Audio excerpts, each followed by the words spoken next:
Assalamualaikum warahmatullahi wabarakatuh. Baiklah, saya Farhan Gusti Saputra akan mempresentasikan tentang seminar penelitian saya yang berjudul Analisis Peranan Bumnak terhadap Perkembangan Perekonomian Masyarakat di Nagari atau Desa Barulag. Dengan saya sendiri yang bernama Farhan Gusti Saputra dengan BP 191054-3009, Program Studi S1 Ekonomi, Fakultas Ekonomi dan Bisnis Universitas Andalas, Kampus 2 Payakumbuh pada tahun 2022.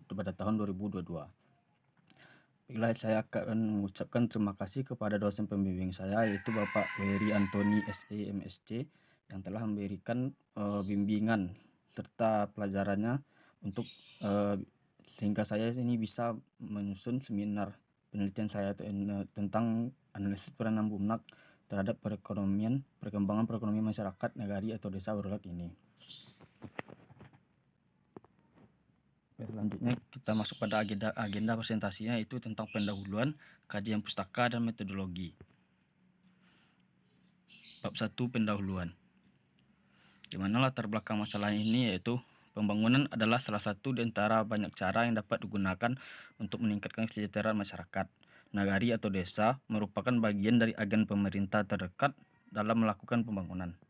Karena pembangunan sebuah nagari atau desa berkaitan langsung dengan masyarakat yang ada di daerahnya.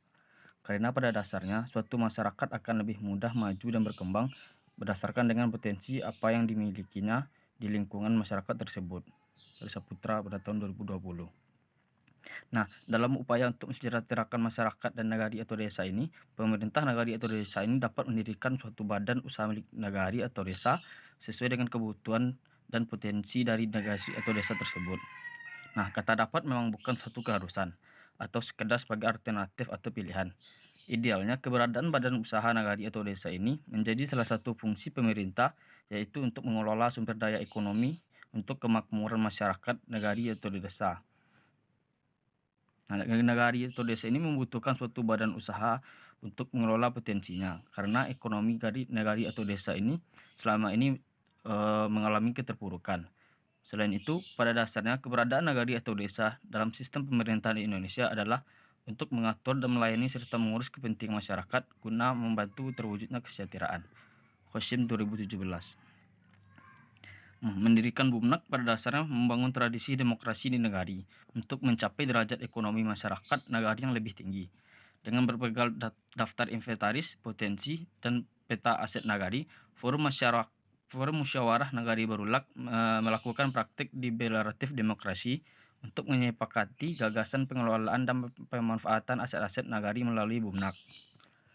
Dengan pertimbangan yang matang, pemerintah Nagari Barulag mendirikan Bumnak pada tanggal 17 April 2018 berdasarkan keputusan yang dituangkan dalam Peraturan Nagari Barulag Nomor 2 Tahun 2017 tentang pendirian Badan Usaha milik Nagari Barulag dengan nama Wahana Karya Mandiri.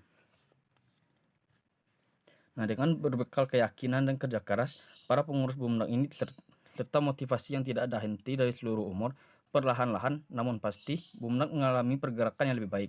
Dalam jangka waktu 1 tahun, Bumnak sudah menghasilkan kurang lebih sekitar 25 juta dan disetor sebagai PAD atau pendapatan asli daerah sebesar 6 juta atau 30% dari laba pada tahun 2020.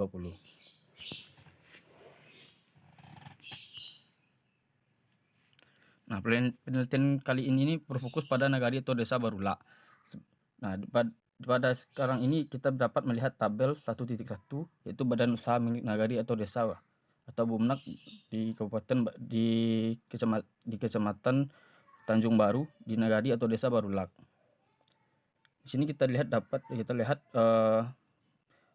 pada Wahana Karya Mandiri ini pada tahun 2017 sampai 2021 serta anggaran awal dari pembangunan badan usaha milik nagari ini. Kita masuk pada rumusan masalah. Yang pertama yaitu bagaimana pengaruh strategi Bumnak itu melalui analisis SWOT terhadap peningkatan profit untuk perkembangan Bumnak. Yang kedua, bagaimana pengaruh pengelolaan Bumnak terhadap peningkatan profit untuk perkembangan Bumnak. Baiklah, kita masuk pada bab 2 yaitu kajian pustaka. Pengertian perkembangan. Nah, perkembangan sendiri ini tidak terbatas pada pengertian pertumbuhan semakin besar, melainkan di dalamnya juga terkadang serangkaian perubahan psikis yang berlangsung secara terus-menerus dan bersifat tetap dari fungsi-fungsi jasmania dan rohani yang dimiliki individu. Sedangkan pada pengertian Bumnak, yaitu badan usaha milik negari atau desa, merupakan lembaga usaha negari atau desa yang dikelola oleh masyarakat dan pemerintah negari atau desa dalam upaya memperkuat perekonomian negari atau desa dan dibentuk berdasarkan kebutuhan potensi negari atau desa tersebut. Tujuan dari Bumnak. Nah, sedangkan tujuan dari Bumnak ini yang pertama itu meningkatkan perekonomian negari atau desa. Yang kedua, mengoptimalkan aset nagari atau desa agar bermanfaat untuk kesejahteraan nagari atau desa. Yang ketiga yaitu untuk meningkatkan usaha masyarakat dalam pengelolaan potensi ekonomi nagari atau desa. Yang keempat, mengembangkan rencana kerjasama usaha antar nagari atau desa dengan pihak ketiga. Yang kelima yaitu menciptakan peluang dan jaringan pasar yang mendukung kebutuhan layanan umum masyarakat. Yang keenam itu membuka lapangan kerja. Yang ketujuh untuk meningkatkan kesejahteraan masyarakat melalui perbaikan pelayanan umum, pertumbuhan dan pemerataan ekonomi nagari atau desa. Yang kedelapan yaitu untuk meningkatkan pendapatan masyarakat nagari atau desa atau pendapatan asli daerah tersebut. Strategi dan kebijakan Bumnak. Nah, untuk strateginya untuk mencapai tujuan dan sasaran Bumnak adalah sebagai berikut. Yang pertama yaitu dengan melakukan penambahan unit usaha baru dan bekerja sama dengan pihak ketiga. Yang kedua, dengan mengembangkan usaha yang sudah dijalankan agar pelayanan kebutuhan bagi masyarakat bisa terpenuhi. Sedangkan kebijakan untuk mencapai tujuan dan sasaran Bumnak tersebut adalah yaitu yang pertama dengan meningkatkan kualitas kinerja Bumnak, yang kedua dengan bekerja sama dengan masyarakat agar bisa membangun perekonomian di masyarakat, yang ketiga membangun kerjasama dengan para petani untuk bisa mensejahterakan masyarakat nagari atau desa tersebut. Berdasarkan analisis SWOT-nya tentang Bumnak, yang pertama yaitu strength.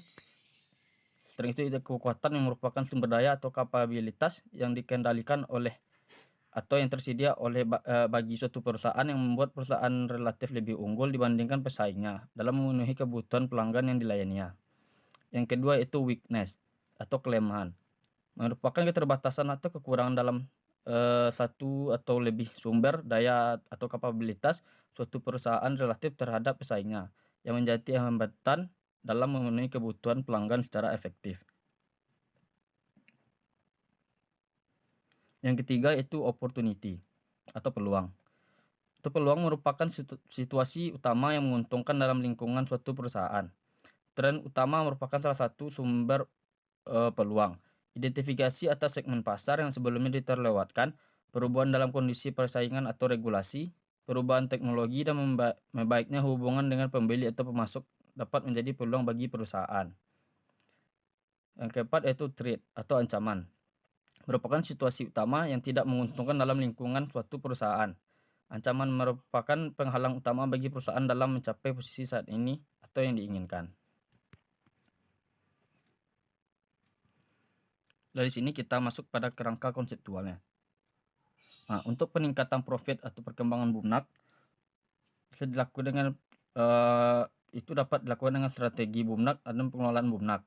Nah, strategi Bumnak ini tersusun dengan bisa dilakukan dengan cara kerjasama dengan pihak lain atau penambahan unit, pengembangan atau upgrade usaha, dan meningkatkan kualitas kerja. Nah, hipotesis penelitian. H1. Pengaruh strategi Bumnak terhadap perkembangan Bumnak. Strategi yang digunakan Bumnak berpengaruh terhadap perkembangan serta peningkatan profit Bumnak. Perencanaan strategi dan penerapan strategi dimulai dari penambahan unit usaha-usaha baru dan membuka jaringan kerjasama dengan pihak ketiga. Mewujudkan perkembangan dan memenuhi kebutuhan masyarakat terhadap Bumnak dalam mempengaruhi keberadaan Bumnak. Febria Rahim pada tahun 2017. Pengembangan Bumnak dibina untuk melengkapi usaha milik daerah atau perdagangan dan kesejahteraan suatu daerah. Nah, Bumnak ini sendiri didirikan sebagai usaha kolektif daerah dengan dukungan pemerintah daerah yang ingin meningkatkan pendapatan. Tenaga kerja yang menganggur dapat dilakukan untuk memproduksi atau sumber daya manusia dalam pendirian Bumnak pasti menyerap tenaga kerja di tempat daerah-daerah berdirinya usaha tersebut. untuk meningkatkan kesejahteraan dan pendapatan masyarakat sekitar. Roskarnot et al. Pada tahun 2018. H2. Pengaruh pengelolaan Bumnak terhadap peningkatan profit untuk pengembangan Bumnak. Nah, pengelolaan Bumnak ini oleh suatu daerah berpengaruh dalam kesejahteraan masyarakat. Dimulai dari pengelolaan sumber daya alam, kontrol daerah atas Bumnak, mempengaruhi secara langsung keseimbangan kekuatan dengan perkembangan daerah, terutama dalam meningkatkan kesejahteraan masyarakat yang dikelola secara desentralisasi.